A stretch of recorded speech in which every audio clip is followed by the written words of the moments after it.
So to me, this polarization issue, in the absence of meaning, I think what's essentially happened is our politics now is almost taking the place of our religion. And the confusion about our identities is such that people now are investing them and the nature of the structural systems that are involved, like social media, the nature of the way our current system is defined by the two parties in a particular way, some of the changes that have taken place over the last 20 years in the political arrangements. We really have poured a structural system for sort of, nobody designed it this way exactly, but basically to emphasize microphones on the hyper extremes that really then flood our consciousness and essentially force individuals, even though the majority of people are sort of in the center or more moderate in their general orientation, to get salient leaders that are really defined against one another and then framed in relationship to a win-lose team, almost warfare, info warfare kind of structure.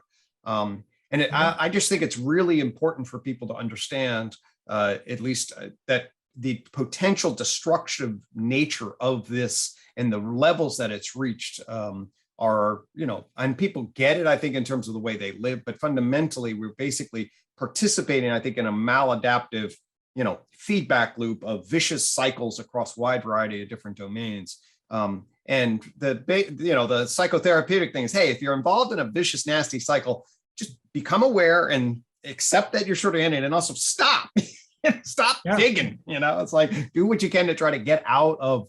And that's why I actually really like identifying meta modern. And I'll basically say, listen, I've always been on the left side of the political spectrum, but the energy to advocate for left and diminish right is basically, to me, in a hyperpolarized state, essentially adding to sickness in relation.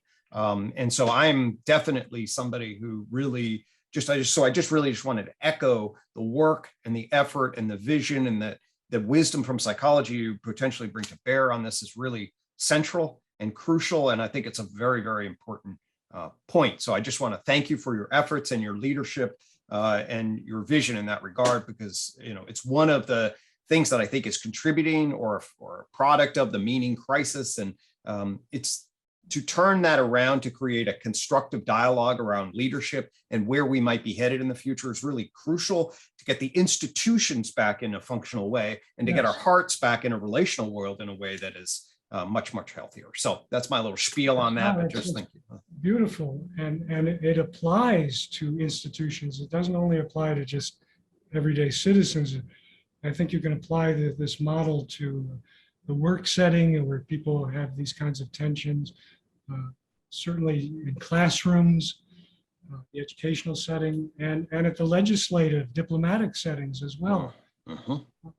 Yes, we as psychologists have so much to bring in terms of dealing with otherness, right? I mean, what are we particularly good at generally? Well, especially psychotherapists, but also people in applied psychology, we're good at being able to be present to others, active listening, creating a safe working space where people can begin to, as you say, metabolize their terrors, their fears of otherness, because that's a lot of where I believe these polarizations come out of. I totally agree. Some great terror of an anxiety about not mattering, about insignificance, ultimately perhaps a kind of death anxiety, of groundlessness in the universe. And of course, these take major interventions over the long run, but in the shorter run, there's a lot we can bring in helping people to develop a more mindful, a more present approach to their fears of the other. One of the ways I do this in the experiential democracy dialogue is before anyone even jumps in with discussion of an issue, I invite them to envision what it might be like to encounter this other person with another point of view. They've already chosen other points, or they've already chosen a charged issue. So what it might be like to just sit with them. What kind of feelings, sensations, images come up for you? And can you more or less observe those without fixating on any particular one, but Right. just notice what comes up for you, and then see if you can clear a space for the human being that's before you, Beautiful. as opposed to the label or the stereotype or your knee-jerk reaction to that person, what they represent. Can you see a person with a personal story who may be wounded, who has a family, who has a dad and a mom, friends, is vulnerable, etc. And this is, I've found, many people have found that this is a very powerful priming Beautiful. for moving toward Yep. engaging. And then I have people discuss where they came from. Talk to your partner about what it was like to grow up in your family system, and how is the other, whoever the other is in that conversation, treated by your family system. So you're putting it out on the table. Yeah. And then begin discussing your stance. Nice. Yep. Mm-hmm. And having the partner reflect back what they heard, and the original partner be able to correct that. And then going into what I call what Braver Angels calls a stereotypes exercise, where people are actually, first of all, they're identifying the stereotypes of them toward themselves by people critical of them. Good. Let their partner clearly know the kind of pain that they've Right. experienced in those stereotypes. Yep.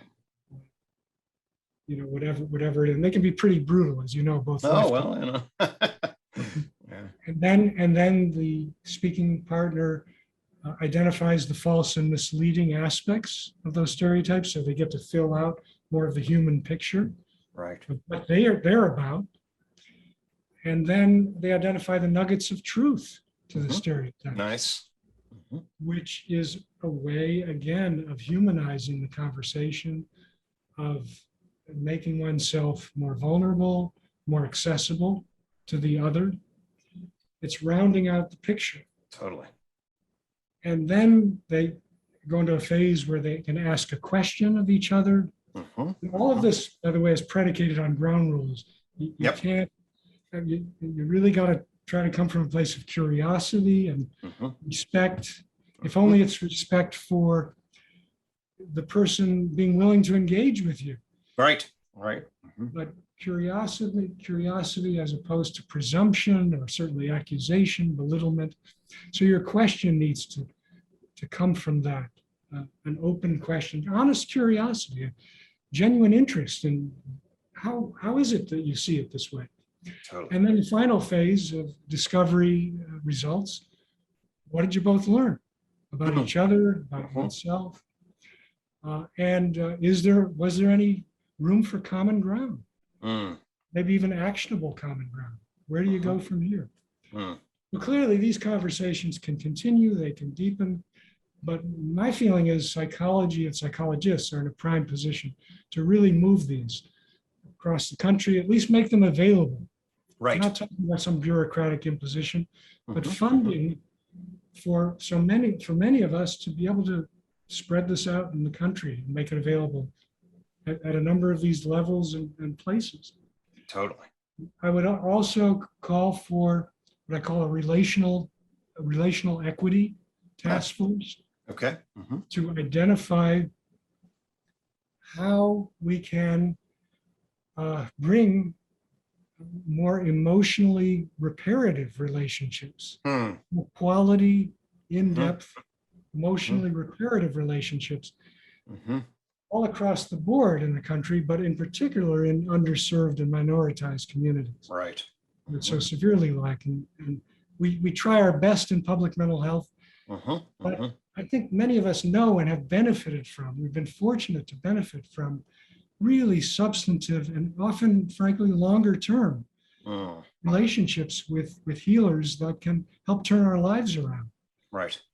And I think this is so critical in addressing everything from the kinds of physical abuse and emotional abuse and crime rates that we see, racism, extremism that's rampant, not to mention the so-called pathologies of depression, anxiety, addiction, Totally. which are rampant. So, yeah, so bringing our wisdom to bear in making more available longer term emotionally reparative relationships in Love the that. country.